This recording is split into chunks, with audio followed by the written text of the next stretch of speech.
రాహుల్ గాంధీ భారత్ జోడో యాత్ర 2.0కు సమయం ఆసన్నమైంది. ఈసారి న్యాయ యాత్ర పేరుతో తూర్పు నుంచి పశ్చిమానికి పోరు యాత్ర మొదలుపెట్టబోతున్నారు రాహుల్. మణిపూర్ టు ముంబై వరకు సుదీర్ఘ యాత్రకు శ్రీకారం చుట్టబోతున్నారు. జనవరి 14న మణిపూర్లో యాత్రను ప్రారంభించి మార్చి 30న ముంబైలో ముగియనుంది. మొత్తం 14 రాష్ట్రాల మీదుగా 6,200 కిలోమీటర్ల మేర 75 రోజుల పాటు రాహుల్ యాత్ర కొనసాగనుంది.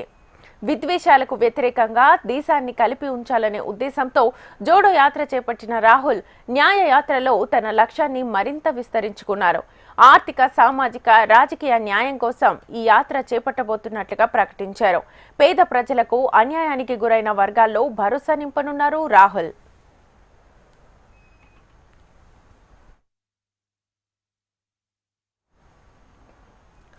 న్యాయ యాత్రకు ముహూర్తం ఖరారు కావడంతో గతంలో భారత్ జోడో యాత్ర నిర్దేశించుకున్న లక్ష్యాలు, కాంగ్రెస్ ఆశించిన ఫలితాలు నెరవేరుతాయా లేదా అనే ప్రశ్నలు తెరమీదికి వస్తున్నాయి.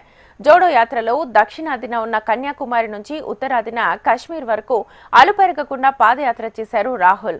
దేశంలో బీజేపీ విద్వేషాన్ని రెచ్చగొడుతోందని, ప్రజల మధ్య అంతరాలు సృష్టిస్తోందని, కాంగ్రెస్ మాత్రం దేశాన్ని ఒక్కటి చేస్తుందనే నినాదంలో ముందుకు సాగారు.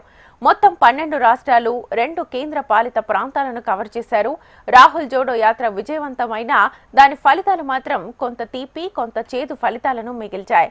రాహుల్ పాదయాత్ర చేపట్టిన 6 రాష్ట్రాల్లో అసెంబ్లీ ఎన్నికలు జరగ్గా అందులో కేవలం 3 రాష్ట్రాల్లోనే హస్తానికి విజయం దక్కింది. కర్ణాటక, తెలంగాణ, హిమాచల్ ప్రదేశ్ మినహా మధ్యప్రదేశ్, రాజస్థాన్, పంజాబ్లో ఓటమి పాలైంది.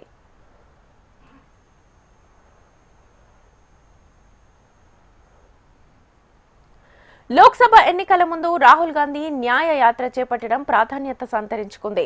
అల్లర్లతో అట్టుడికిన మణిపూర్ నుంచి రాహుల్ యాత్ర స్టార్ట్ కాబోతోంది. ఈశాన్య రాష్ట్రాల్లో వెనుకబడ్డ ప్రాంతాల ప్రజలను కలుసుకుంటూ బెంగాల్, యూపీ మీదుగా మహారాష్ట్ర వరకు యాత్ర సాగనుంది. యూపీ, బెంగాల్, బీహార్, జార్ఖండ్, మహారాష్ట్ర లాంటి పెద్ద రాష్ట్రాల గుండా పాదయాత్ర చేయనున్నారు. అంటే దాదాపు లోక్సభ ఎన్నికల పీక్ టైంలో ఈ యాత్ర జరగనుంది. రాహుల్ యాత్ర ఆయా రాష్ట్రాలపై ఎలాంటి ప్రభావాన్ని చూపబోతోంది? రాహుల్ పిలుపును ప్రజలు రిసీవ్ చేసుకుంటారా?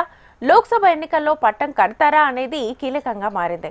కనీసం ఈసారైనా కేంద్రంలో అధికారం చేపట్టాలన్న కాంగ్రెస్ ప్రయత్నాలు ఫలిస్తాయా? అందుకు రాహుల్ యాత్ర ఏ మేరకు దోహదపడుతుంది అనే చర్చ జరుగుతోంది.